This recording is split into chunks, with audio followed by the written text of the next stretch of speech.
peu le sujet, on reprend un peu le fil. On parlait du coup de rap. Merci le maire pour cette allocution. Qu'est-ce qui toi t'a inspiré finalement dans le rap? Tu nous as parlé de deux choses. La première étant du coup For My People. Ouais. Qui est le collectif finalement qui t'a inspiré. Limite, je dirais plus, voilà, c'est ça. C'est plus en fait plus le côté mentalité qui ressortait de ça, qui m'a frappé à l'époque où en gros mon père m'a montré. Je pense que mon père est dans le chat d'ailleurs, papa, big up. Merci pour la culture. Il m'a montré un concert de NTM à Bercy en 98, je crois. Et ça m'a bien frappé le crâne. Genre peut-être l'inconscient, parce que t'as vu, j'étais petit quand j'ai vu ça. Mais du coup, le final, le son For My People avec tout le monde, ça m'a trop touché en vrai. Et la mentalité For My People qui est de représenter les siens, de représenter, là il dit, un bout de terre, tu vois, tous sous une même bannière. C'est vrai que je me suis inspiré de ça, déjà dans mon rap, et évidemment pour Toulouse est en feu, qu'en fait on constitue une espèce de grande famille, et qu'on véhicule et qu'on représente des valeurs à transmettre aussi. Ouais, c'était les mêmes valeurs et tout. Parce que est-ce que t'avais déjà un peu ce truc-là et juste je l'ai reconnu du coup? Ouais, en fait je pense, comme je t'ai dit, genre moi, NTM, en fait, je me prends Diams à l'époque. Je me prends la boulette de Diams. Et du coup, je vais voir le concert de Diams. Et du coup, je vais voir mon daron, je lui dis, je vais aller voir le concert de Diams. Et mon daron, il me dit, ok, cool, tu vois. Mais là, il y a ça, tu vois. Et là, c'est là où il me montre NTM, en fait. Et comme je t'ai dit, je pense qu'à ce moment-là, ça m'a touché, mais j'avais pas capté, tu vois, je comprenais pas trop, juste je me prenais l'énergie qui se dégageait. Ouais. Et je pense qu'avec le temps, après, en fait, la mentalité For My People, elle est un peu rentrée en moi, et peut-être qu'elle est ressortie aussi un peu à un moment de 1995, tu vois, quand Nek arrive et justement, il y a toute cette clique-là de l'entourage. J'ai l'impression que c'était un peu ressorti. Oui, il y a ce truc de là famille. aussi où un peu familial, où en fait, ça m'a repoussé, et je me suis dit, waouh, il y a un truc kiffant de rapper avec ses potes, même de rapper open mic comme ça dans la rue et tout. Et après, ben voilà, après je me nourris de plein de choses, mais c'est vrai qu'NTM ça m'a beaucoup bercé, ça m'a beaucoup inspiré. Et dans un premier temps, genre j'écoutais, mais je comprenais pas, tu vois, j'étais petit peu, je dois avoir 11 ans, tu vois. Mais je pense que ça m'a influencé, et que du coup là, le fait de revenir sur les textes maintenant, j'apprends des trucs encore plus, et je me fais choquer par le flow de Cool Chain. Tu le reprends une deuxième fois avec une expérience différente. Ouais. Est-ce que toi, tu penses que ton côté aussi un peu de vouloir dire des choses, de vouloir t'exprimer, ça vient de ce style de rap et de NTM, ou est-ce que t'avais besoin d'écouter des trucs comme NTM parce que t'avais envie de... Je pense que effectivement ça m'a influencé, peut-être de manière peut-être à un moment donné peut-être inconsciente aussi, mais même NTM, tu vois, c'était pas le genre de gars à avoir leur langue dans la poche, tu vois, et c'est ce qui me plaisait aussi, et c'est ce qui manque peut-être un peu aujourd'hui aussi au rap français. Ils n'hésitaient pas aussi à prendre position sur des sujets de société, et ce que tu fais plus ou moins aussi en fait. Ce que je fais, on va dire, à mon échelle, parce que eux, du coup, tu vois, c'était des genres de rappeurs, à la fin de leur concert, ils disaient allez voter. Mais ils disaient pas pour qui, tu vois, mais c'était implicite dans le sens où, attention, tu vois, il y a une menace, donc bien sûr, ouais. En fait il y avait un positionnement, donc effectivement, en fait, je pense que ça m'a beaucoup influencé dans plein d'aspects, même, tu vois, même Cool Chain, dans comment il pose et tout. Je suis plus mathématique que ça, je pense. Je trouve qu'il a un sens du groove incroyable, mais ça, franchement, je dois beaucoup à NTM, surtout pour la mentalité que je mets dans mon rap, tu vois, et dans ce que je crée, ce que j'organise. Ok, ouais. Bon, en vrai, on peut parler maintenant qu'on parle de tes inspirations et de qui tu es. On a parlé de ce que tu as fait, de comment on t'appelle. La suite. On a envie de parler de ce que tu as fait réellement, en fait. Voilà, c'est ça. Donc, qui est Lucas, finalement, c'est un jeune rappeur, mais c'est un jeune rappeur qui rappe depuis quand même un moment, j'ai envie de dire. Et ça a commencé sur SoundCloud, du coup, ça a commencé il y a 6 ans sur SoundCloud. Donc, en 2018, tu as sorti Sans mesure 1.0, Sans mesure 2.0 et 3.0. Ouais. Est-ce que tu peux nous parler de ce premier projet qui est duré pour chacune de ces comment on dit déjà, de ces singles? Oui, en soi, pour chacun de ces singles qui durait 4 minutes 50 quand même. Alors en fait, c'est pas les premiers morceaux, hein. C'est pas les premiers morceaux. Les premiers morceaux qu'on a fait, du coup, c'est avec mon Garotex. Enfin, je veux dire en solo, pardon. En solo, oui. Hein, du coup, ok. Effectivement, en solo, ça doit être les premiers. Le sans mesure, écoute, le sans mesure, il me semble que c'était les 3 morceaux, c'était du boom bap, hein, c'était plus du... Et en fait, c'était... j'avais du texte, quoi. J'avais du texte en pagaille, et vas-y, une bonne prod, et let's go. Il fallait que ça sorte. Il fallait le sans mesure, mais en vrai, En vrai, la dernière fois, il y a. Je sais plus quand c'était d'ailleurs, c'était l'autre fois à la soirée là. Donc il se dirige vers là-bas parce que du coup on a Rotex qui est parmi nous. Alors du coup Rotex qui est vraiment son meilleur ami. Frérot avec qui on a commencé le son en fait. Du coup on a commencé au lycée ensemble. Moi du coup je l'ai rencontré plus en tant que rappeur. C'était le très bon pote d'un très bon pote à moi. Mais en fait dans un premier temps je le rencontre en tant que rappeur. Donc du coup on se dit ah toi aussi. Donc bon on se met à Péra et tout. Et en fait on fait le concert du lycée ensemble. Ok. Parce qu'il y avait un concert en fin d'année à chaque fois. Ouais, concert. Et nous, on commençait à rapper ensemble. Et donc, du coup, on s'est dit, ok, let's go, on le fait. Et c'est suite à ça, après, où on a pu faire du coup le Saint-Dessin, connexion bikini et tout. Et, où ça a commencé l'histoire BT Clan, du coup. Peut-être pour expliquer. Banlieue toulousaine, du coup, au début. On a fait une belle passe, du coup, par rapport à ça. Ouais, on voulait parler de banlieue toulousaine, justement. Voilà. On a un petit montage qui est plus de banlieue toulousaine, là, qui a dû être passé ou qui est passé. Mais on peut en parler par-dessus. On en parle par-dessus, pardon. Ouais, tu peux l'envoyer. Donc, moi, les infos que j'avais sur banlieue toulousaine, c'est que ça a commencé, du coup, on va dire.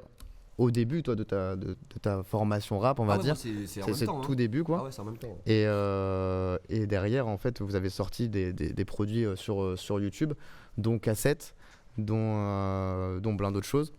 Et à cette époque-là, vous avez quand même collab avec pas mal d'ingé, de beatmakers, pardon, j'ai trop mes mots, qui sont maintenant des grands beatmakers, qu'ils étaient déjà en fait avant. Mais ce qui m'a toujours surpris, c'est que sur quelques projets, on retrouve sur la chaîne BT Clan des projets avec Purpose, Reckless, Pinkman, Sénar, Lucius. C'est quand même c'est que des gros noms maintenant. C'est quand même c'est gaulerie parce que tu vois, rien que je prends l'exemple de Reckless parce que voilà, on voit maintenant où ça les mène tout ça. Et en fait, Reckless, on les rencontre justement quand on fait le Saint-Dessin la première fois. Ils sont avec un groupe qui s'appelle MSF Crew et du coup en fait on rencontre Eddie qui est un des deux du duo Reckless. Et à partir de ce moment-là, en fait, vu qu'on se croise au Saint-Dessin, aux Connexions et au Bikini avec ce groupe-là, en fait on se voit 3 fois. Dès la première fois, ça commence à rapper, on était à Saint-Pierre et tout ça. Donc direct, ça s'entend bien. Et en fait, avec Eddie, lui à l'époque, genre il a enregistré chez lui dans la campagne, dans une caravane, gros. Et du coup, on a fait quelques comment dire. Quelques escapades à la campagne chez Eddie dans la caravane pour aller enregistrer des sons. Et en fait, voilà, même tu vois, Pinkman, c'était pour le son salle d'attente. Pareil, tu vois, genre maintenant quand tu vois où il est, tu te dis putain, ça fait plaisir. Même Sénar, du coup, Sénar c'est pour Focus, pour mon son. Donc, Pinkman, ça fait plaisir en vrai, tu vois, ça montre que déjà à l'époque, on raidait avec des gens qui étaient prometteurs, tu vois, étaient talentueux, qui avaient quelque chose, qui étaient passionnés, et on a un vrai vivier talentueux. Et moi je trouve c'est ça. Puis moi je trouve ça, enfin ce que je trouve ça montre aussi que déjà à l'époque, comme tu dis, il y avait un vivier hyper impressionnant de mecs talentueux qui ont gardé la dalle et qui ont gardé la déterre, parce que on est plusieurs années après, on continue d'en parler, on continue de l'entendre dans les médias. Et on arrive quand même, c'est des noms qui ressortent. On parlait de Sénar, on parlait de Reckless. Là je parle de Reckless, mais ouais, complètement. En plus ils font leur truc pour le coup, je pense que c'est leur truc à eux, tu vois, ils choisissent aussi un peu, tu vois. Mais en fait on leur a toujours dit, genre avec Rotex on leur disait aussi, genre continuez les gars, tu vois, même tu vois, on a fait des clips avec Thibaut Lefebvre. C'est fou. Frère, on a fait un clip avec Thibaut Lefebvre, Thibaut Lefebvre qui a monté Argo là maintenant. Et là du coup Thibaut Lefebvre qui gère Argo, boîte de prod, qui du coup là dernièrement fait le teaser de PLK. Qui ont fait des clips pour Esprit Noir, ils ont bossé pour Adidas aussi. Enfin, grosse équipe pour Frénétique aussi. Allez voir si vous êtes un peu. Argo, ARGO. C'est ça. Si vous êtes kiffeur de vidéos et de qualité filmique, c'est ça. Allez voir Argo parce que c'est du très. On a quelqu'un dans le chat qui font qu'on salue profondément, qui est Théo, qui est l'un de nos cadreurs qui s'est fait un bras finalement au ski. Exactement. Donc Théo, on t'embrasse. Applaudissements pour Théo. Allez, on envoie pour Théo. Théo qui s'est envoyé le bras sur un tail whip 360 au ski. Il y a moyen parce qu'en vrai je crois que ce mec là est plutôt chaud dans le sport, possible, dans le sport extrême. Il m'a l'air d'être assez casse-cou et là il s'est plutôt cassé le coude. Ok. il s'en pleurait. Je sais pas s'il l'avait préparé mais il est bien sorti. C'est le talent. Et d'ailleurs tu parlais du Saint-Dessin du bikini, donc ça c'était à l'occasion d'un événement, d'un festival d'un concours qui s'appelait Emergenza. Et c'est là où nous la première fois on s'est vu. Ok. Parce que je sais pas si tu t'en souviens. C'est un dessin du coup ? C'est un dessin parce que moi j'étais du coup avec un groupe que tu côtoies maintenant plus ou moins de loin pour certains de ses membres qui s'appelle Arenzu et qui était le groupe qui renfermait des artistes comme Joey Mambo. Je vois tout à fait. Niki. Arenzu était là aussi, je crois en fait. Arenzu jouait aussi au sein de. Et on a fait le bikini avec vous en fait. En fait au bikini, je crois qu'il y avait 3 ou 4 groupes de rap en fait. C'est ça, les groupes de rap qui avaient fait le Sunday Sun Connection c'était qualifié. C'est ça. On avait une grosse finale. C'est ça. Et on avait gagné. Bah désolé les gars, mais on était meilleurs que vous. Vous aviez gagné au final ce truc là. Je me souviens même plus. En plus, je me posais la question. C'était ma question d'après. Et d'ailleurs, félicitations. C'était quand? C'était il y a combien de temps ça finalement? C'était il y a longtemps. C'était mai 2016. 29 mai 2016, on a brûlé le beat. C'est ça. Et en plus c'était marrant parce qu'en finale, du coup, contre nous, il y avait un groupe de rock, de rock sourd et muet. Quoi? C'est-à-dire qu'il y avait des langues des signes. Mais en fait, sur scène, ils étaient. Putain, mais c'est super, c'est un super projet en vrai. Tu vois, mais lourd, tu vois. Et moi, je me disais, on va jamais gagner contre des gens comme ça. Ah, mais c'est clair. En plus, il y avait un public pour eux. Genre, le Bico blindé, nous. Il y avait du monde qui était venu pour nous, mais en fait, pour les résultats, c'était à 23h. Du coup, il n'y avait plus que nos potes. Et en fait, on gagne et genre, t'as 8 pélos au bikini qui dansent en même temps. Et vous gagnez Emergenza. Qu'est-ce qu'on gagne à Emergenza? Alors en fait, Emergenza, nous, le problème c'est que l'année où on le gagne, normalement, si tu gagnes à Toulouse, tu vas à Paris. National. Tu fais finale nationale. Nous. Même européenne, même après, je crois. Après, ouais. Mais du coup, normalement, si tu faisais Toulouse, t'allais direct Paris, Trianon, finale nationale. Et nous, l'année où on le fait, en fait, il faut passer par Bordeaux avant. Et une semaine après le bikini. Ok, ouais. Du coup, en fait, on va une semaine après le bikini à Bordeaux. On prépare un son entre temps. Et là-bas, on finit 3ème. Parce qu'il y avait un groupe de rock de premier qui était vraiment très chaud. Bien sûr, ouais. Par contre, on était devant tous les groupes de rap bordelais. Donc, force à Bordeaux, mais pareil, on vous a lavé, les gars. Je suis désolé. C'est ça, désolé, il faut pas pas trop relancer.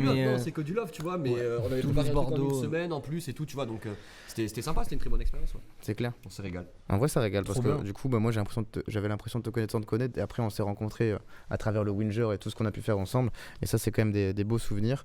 Emergenza, qu'on n'embrasse pas du tout parce que je pense que c'est un truc un peu naze dans le système de vote et tout. Alors là, tu vois, pour le coup, Philoutubes. Alors là, on va introduire maintenant la sphère Philoutubes. Oui. Emergenza, c'était Philoutubes parce que c'était vote à main levée, mais c'est toi qui vendais les places à tes.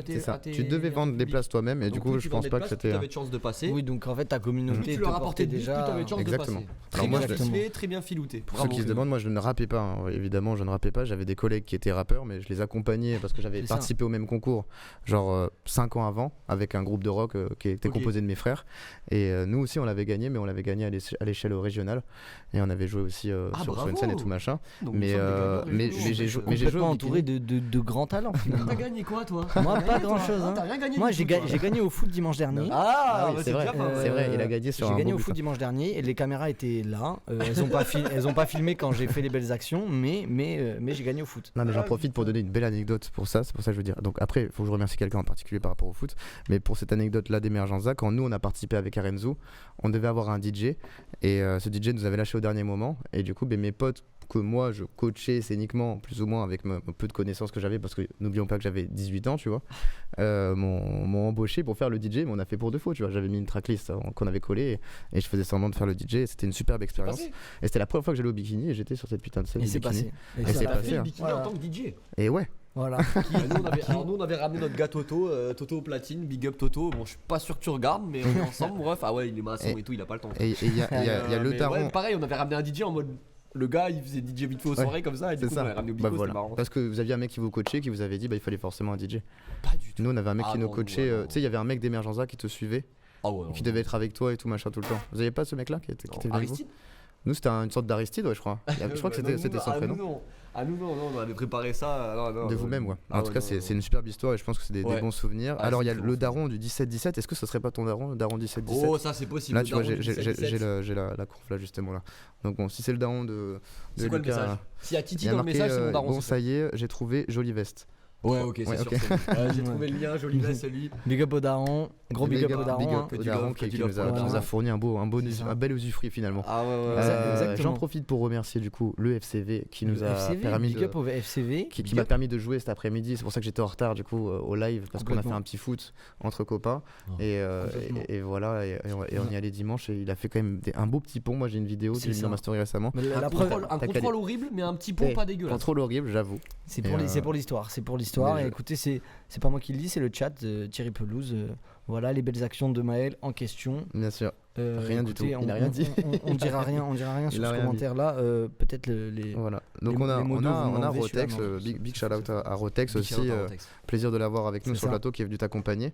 Mais il y a une autre personne maintenant qui t'accompagne partout, qui est un beatmaker que vous connaissez, que vous fréquentez vraiment de manière régulière, qui s'appelle Sacha Jamal, et qui est Little Square Production, et qui est super producteur.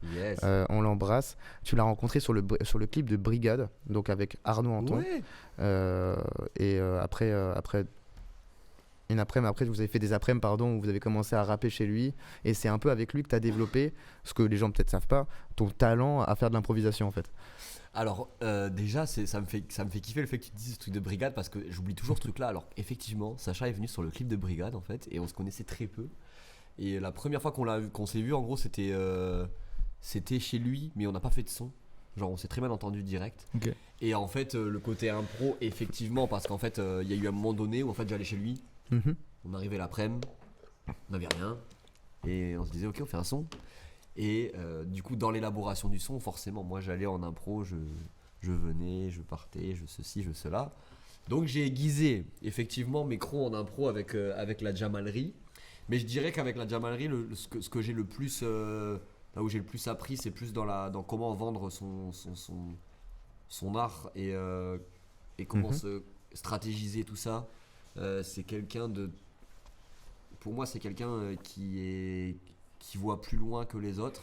Enfin, je veux dire, pas forcément que les autres, mais qui voit plus loin que la ligne d'horizon. Il a un peu une double casquette, ce mec, parce qu'en fait, en plus d'être super producteur, c'est aussi un mec qui fait de l'audit entrepreneurial, en fait. Parce que tu disais tout à l'heure beatmaker, et en vrai, là maintenant, aujourd'hui, je le vois moins comme ça, mais je pense qu'il est plus dans, tu vois, peut-être business développeur, tu vois. C'est clair.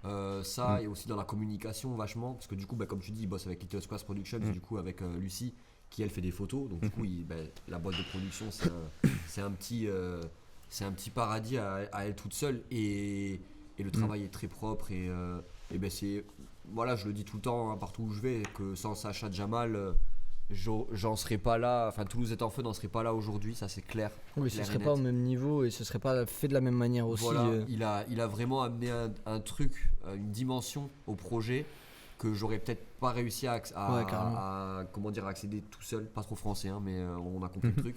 Et je lui en serai éternellement reconnaissant pour ça, parce que je sais que lui il n'a pas que ça dans la vie, et il va peut-être s'envoler sur d'autres aventures, mais en tout cas les travaux qu'il a fait pour Toulouse est en feu, ça restera. Voilà. Ouais. Et donc merci. On dirait qu'il est décédé quand on dit ça. Ouais, c'est vrai. On peut se détendre un peu. Non, tout va bien, il va très bien. On continue de travailler avec lui. Mais c'est vrai que c'est ce que tu disais, où c'est un mec qui a je dirais une vision qui va très loin. C'est-à-dire que il a toujours ce truc de pousser une idée que tu vas avoir à son extrême, et il va de suite te parler de comment réaliser l'extrême, alors que peut-être on va plus avoir tendance, nous, à faire étape par étape. Voilà. Et lui, il va avoir la dernière étape finale, et il va déjà te parler de la fin et de comment ça va marcher à la fin. Et ce qui fait que du coup, ça a des bons côtés, dans le sens où ça accélère à fond un projet. Et là, c'était le cas de Toulouse est en feu, où du coup, on a pu bosser beaucoup tous les trois dessus. Et en fait, ça a pris une dimension, et c'est parti très vite aussi. Parce qu'en fait, lui, il nous a rapporté ce truc de voir direct l'étape d'après. Alors que je pense on se serait écouté, on aurait peut-être fait les choses un peu plus calmement, petit à petit, pour tâter le terrain, voir si ça marchait, machin. Ce qui est bien dans un sens, mais on a peut-être tendance à trop réfléchir, à trop penser le projet. Et lui, en fait, il a eu ce truc de on va direct à l'étape supérieure. Et en fait, ça nous a fait prendre un bond rapide qui est super intéressant. Et c'est grâce à lui, en tout cas, là-dessus, quoi. Parce qu'il a une vraie notion des chiffres, en fait. Ce mec-là, il est aussi très connecté au réel, et ça, c'est hyper agréable. Nous, on avait l'occasion de travailler avec lui, du coup, sur la collaboration de Level Up, Mind Family Sphere, et de Toulouse est en feu. 3 ans, on va parler de Toulouse est en feu. Arrêtons d'en parler, il faut qu'on en parle. Juste avant ça, est-ce qu'on peut parler de ton premier EP qui est Caverne, qui a vécu à travers plusieurs événements, Tom, dont le Live Caverne, le Live Blue Neko, où vous vous êtes rencontrés avec Maël Chéri, qui est quand même une belle rencontre. On aurait pu mettre un layer cœur et tout, là, et tout machin, mais on va faire un petit montage. Regardez-vous dans les yeux, faites-vous un bisou. Il va pas regarder. Aïe aïe aïe. Merci pour ce montage. Du coup, oui, il s'est passé beaucoup de choses, et dont la rencontre avec Maël. L'album Caverne, tu parles beaucoup de lumière, mettre de la lumière sur ta ville. L'album Caverne, c'est un peu l'allégorie de la caverne. On regarde l'ombre et on imagine ce qui s'en passe. Est-ce que tu peux nous parler un peu de ce projet rapidement? Je te remercie déjà de poser la question, parce que moi-même j'ai des fois tendance à l'oublier, ce projet. C'est vrai. Effectivement, déjà oui, c'est là où on se rencontre avec Maël, parce que du coup je l'ai défendu en live sur Twitch d'ailleurs. Merci encore à tous les gens qui sont dans le chat, on est ensemble. Je l'avais défendu sur Twitch du coup à Blue Neko, et déjà bête d'expérience. Et le projet en fait, le projet, tu vois, le projet Caverne, en fait, c'est un truc déjà très introspectif. Et je pense que j'avais besoin, j'étais à un moment donné de ma vie où j'avais besoin de lâcher ce truc-là. Même je suis passé par des phases où effectivement, c'était, tu vois, le projet est quand même assez bresson, tu vois, ce qui était révélateur d'un sentiment à un moment donné de ma vie. Et c'est pour ça que c'est sorti comme ça. Et je suis très fier de ce projet. C'est sûr que c'est pas un projet, tu le mets pas pour faire la fête, tu vois. Genre, tu t'écoutes ça plus dans un trajet de bus de nuit bien brouillard, tu vois. Mais ça m'a fait du bien de sortir ça, parce que c'était un truc que j'avais en moi et j'avais besoin de l'expulser, j'avais besoin d'utiliser Spera comme un exutoire. Ça m'a fait beaucoup de bien de sortir ça. Ça m'a aussi montré que c'est du travail, beaucoup de temps, beaucoup d'énergie, beaucoup d'argent aussi. Et le fait de l'avoir fait en live aussi, c'était un kiff. Et en vrai, tu vois, le fait qu'il soit sorti, même ça fait 1 an et quelques qu'il est sorti. En fait, je suis très content de ce projet-là, parce que les gens peuvent me connaître via ce truc-là, en gros. En vrai. Et genre, si tu veux apprendre à me connaître, t'écoutes le projet, déjà t'as des pistes, tu vois. Et bon, peut-être que c'est pas la meilleure, c'est pas la facette la plus lumineuse de moi que tu vas voir. Ouais, mais c'est intéressant quand même. Mais en fait, c'est bien, parce que tu vois, franchement, tu vois, même quand je suis là et que je vis, que je fais des soirées et tout, je suis quand même, je suis pas en mode.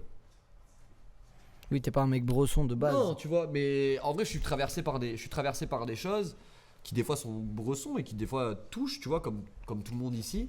Et le son, ça m'avait permis de faire ça. Mais après, tu vois, je suis très fier de ce truc-là. En vrai, il y a pas longtemps, je l'ai réécouté et je suis pas là à me dire en mode ouais, ça a mal vieilli et tout. Non, franchement, ça va. Je suis content de ce que j'ai pu véhiculer. Je sais qu'il est pas, tu vois, il est pas beaucoup écouté. Hein. En vrai, c'est pas beaucoup écouté, mais je me dis que les gens trouvent quand même leur compte, et que quand ils écoutent, tu vois. Et en vrai, je suis content. Et effectivement, c'est comme tu dis, je parle de lumière, et c'est un peu une introduction à la lumière noire, qui est la lumière qui se voit pas. Et ça, ce sera la suite, les amis. Mais bon. Oula. Est-ce qu'on a un autre teasing finalement? Est-ce qu'on a une autre proposition? Non, là c'est vraiment très flou, mais très flou et très loin, mais c'est intéressant, parce que c'est quand même, ça montre aussi les différentes facettes qu'a un artiste. En vrai, il est pas forcément tout le temps triste, ou tout le temps content, ou tout le temps très dans une direction. L'idée, ce qui est cool aussi, et je pense qu'on apprécie un peu tous quand on écoute des artistes, c'est que il propose plusieurs couleurs, il nous montre un peu les différentes facettes qu'il a, parce que on est avant tout des humains, et on n'est pas toujours bloqué que dans un archétype. En vrai, dans le projet, je me mets un peu à Walpé. De fond. C'est vrai que je me. C'est une grosse prise de risque en plus, parce que tu l'as fait en plus en live. C'est un peu la same. Tu l'as quand même performé en live du coup sur Twitch. Là où vous êtes rencontrés chez Blue Neko, on les embrasse d'ailleurs, là où tu travailles, Maël. C'est une expérience que tu as vécue comment d'ailleurs? C'était ta première expérience Twitch en réalité? Ouais, première expérience Twitch, à l'aise bien, mais bon voilà, tu défends ton projet, donc tu dois le faire, tu dois le représenter dignement. Et après en fait il y avait une partie aussi impro, et voilà, qui est sur YouTube d'ailleurs. C'est qui savent ça, c'est sur YouTube les gars. C'est sur YouTube, je vous invite les gars. Allez voir.